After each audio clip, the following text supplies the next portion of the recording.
رهایش کن من را، بگذار تا برود، تا من رهای رها. باز کن همه ات را و نه هراس از صدای دلهره. چه می شود تو را اگر هیاهویت را شنیده ای به نظاره بنشیند؟ صدای دلهره‌اش خوابشان را ربوده، پس تو هیاهو کن لذتت را، به دور از دلهره های همیشگی همگان. برهنه زنان ستایش لذتت را می ستایند در خفا و خفقان لذتشان خفه می کند گلوی زیبای بلور شیشه‌ای را.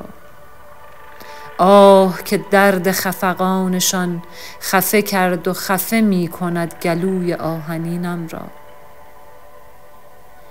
بارها و بارها می فشانم بر لب ای چوبی لذت آنی وجودی غمدیده را، و شهوتش عذابی است علیم و خوشایند که گرمی آتشفشان را طلب می کند.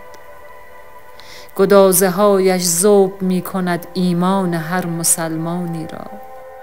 برباد می رود دین و ایمان و تصور خدا و لذت آشکار بند تنی برهنه.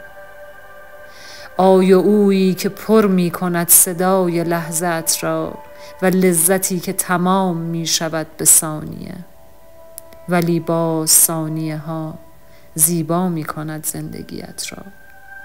زیبا نه شهوت انگیز و توی زیبای شهوت قورت می دهی لذتش را.